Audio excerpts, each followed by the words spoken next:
joining us right now to kick things off, tip things off, if you will. The top of the second hour is the man of the hour. Obviously, the folks in Oakland and everybody else in the state of Michigan is all excited about what we saw last night with Oakland bouncing the Kentucky Wildcats. And it's a great team effort, but this gentleman in particular lit the flame last night, and he's joining us kind enough right now in a couple minutes before he's got to board the bus to get ready for NC State. The Oakland University guard, Jack Gohlke, here on the Rich Eisen Show. Round of applause for you, Jack. Jack. How you doing, Jack? Yeah, thank you very much for having me on, Rich. I'm excited to be here. I'm a huge fan of NFL, so I know all your stuff. It's cool to be here. I appreciate you saying that. I now know all your stuff, sir. I've seen your game now. How did you wake up this morning feeling, Jack? To be honest, I did not get much sleep last night. Didn't even really go through my phone. I couldn't. Just trying to get my body ready for this game against NC State because that's the priority right now, man. And just trying to get on the flight to Dallas for the Sweet 16. Yeah, I know that's the ultimate next couple of steps for you. So then I guess the appropriate question is, how did you wake up yesterday feeling? I was just really locked in, really excited. I knew it was a massive opportunity for my team and myself just to be on a stage like that, in an atmosphere like that. None of us have ever really been on that stage before. So just trying to enjoy that and make the most of it, seize the day. That was really the mindset. And in terms of seizing the day and that being the mindset, your mindset when you're out there on the court is what? It's just go, go, go. It's you got to have the ultimate confidence, and my coaches, my teammates instill that in me. They have so much faith in me, which makes going out there and performing a lot easier, because if I miss my first two or three, they're still going to pass me the ball, and I'm still going to put them up. Well, you did miss your first two last night. So when did you realize that a heat check was appropriate? Probably about the second or third one. It's really just it's got to be kind of the same every game. Obviously, some games are going to be better than others, but you got to approach it the same way, whether it's your first two are makes or your first three are misses. You just got to keep shooting the next one, because you got to have that confidence in yourself, and that's what I have. Jack Gohlke, the Oakland University guard, 10 of 20 from three last night.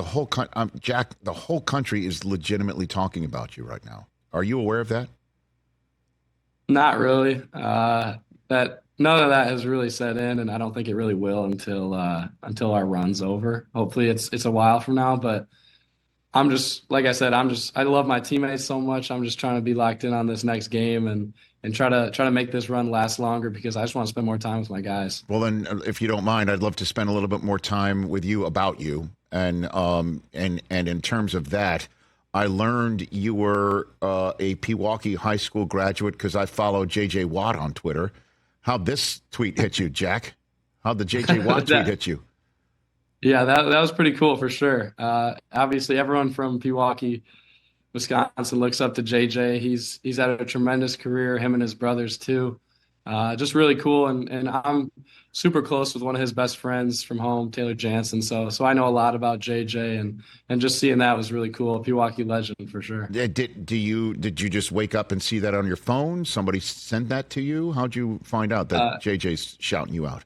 Yeah, I haven't really been able to go on like social media and stuff like that. Someone sent it to me, and I saw it, which kind of made my morning. That was really cool. He's definitely someone who I looked up to as a kid growing up, just seeing the way he performed out of a small town like Pewaukee. And he didn't have the most straight line route to Defensive Player of the Year, one of the best players in the NFL. He went all around, and I feel like I kind of did the same thing. Well, then how did that journey start? When you left Pewaukee, what happened, or when you were leaving? I was recruited to Division II Hillsdale, and once I decided I was going to go there, I had my mind set on being the best Division II Hillsdale basketball player I could be. I didn't have any aspiration. Obviously, I wanted to be a pro after that and things like that, but I wasn't thinking I want to go be a D1 player. I wasn't thinking anything about that. I just wanted to be the best I could for my teammates at Hillsdale, and I had a lot of improvements that I needed to make when I got there. Everyone there was better than me.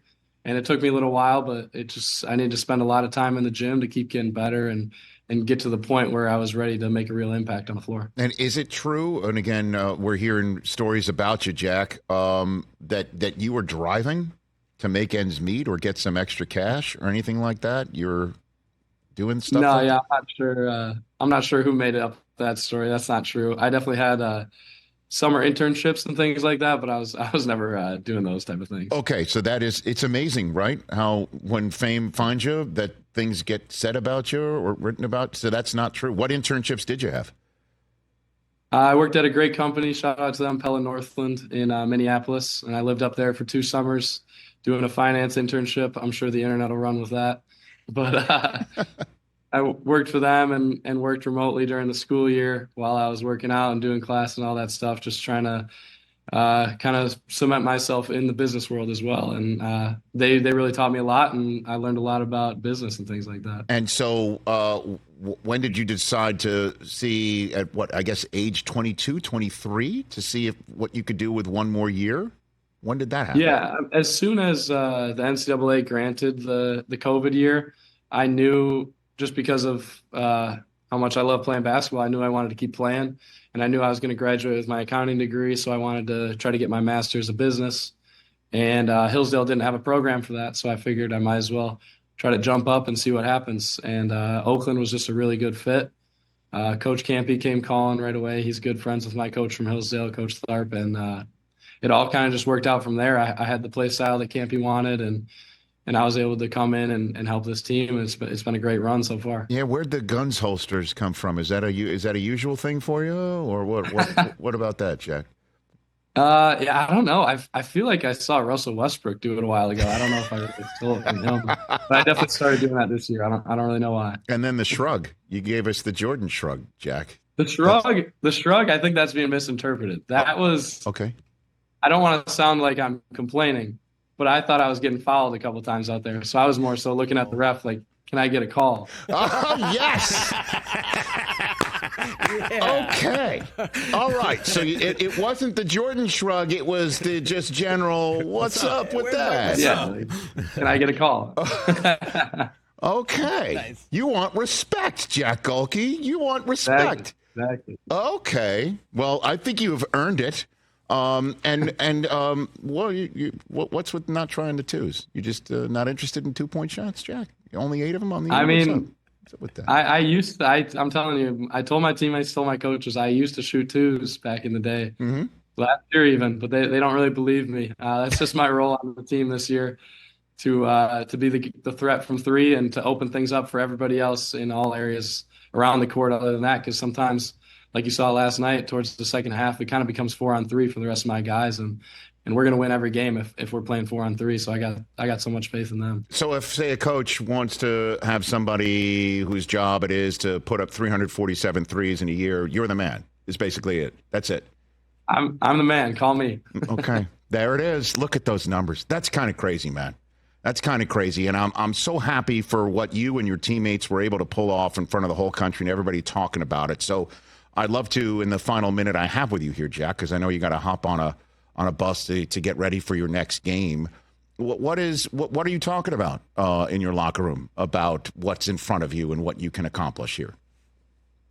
Yeah, I think it's kind of just like every game that we win, our dreams of as being little kids of the NCAA tournament just become more and more real.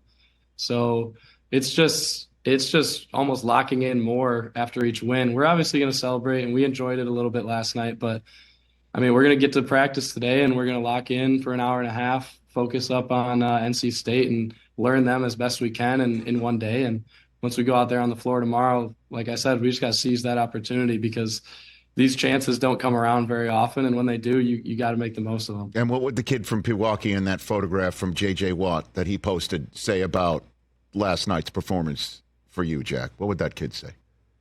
I think he would be a little surprised, but he had confidence too back then. So he would say good work, but keep grinding. Got to keep getting better. There's always room to improve. Well, get on that bus, sir. I don't want to make you late. I don't want to watch you and think that I made you late or anything like that. Congratulations. It's a pleasure to meet you. An absolute. So you were a Packer fan then? Is that what it is, or you're? I'm a Packer fan. Yes, sir. Okay. Okay. Packer fan. And a Texan fan and a Steeler fan. I understand. You got to follow the lots. I get it. Exactly. Jack, enjoy your last night's performance and good luck. And go practice hard, sir. Thanks for the time. Yeah. Thank you so much for having me on, Rich. I appreciate it. My pleasure. Look forward to more of it. That's Jack Gohlke, everybody, off of his 32-point performance, 10 threes, 0 twos, because that's the way he does it. Catch the Rich Eisen Show every single day on the Roku channel, 12 to 3 Eastern, for free.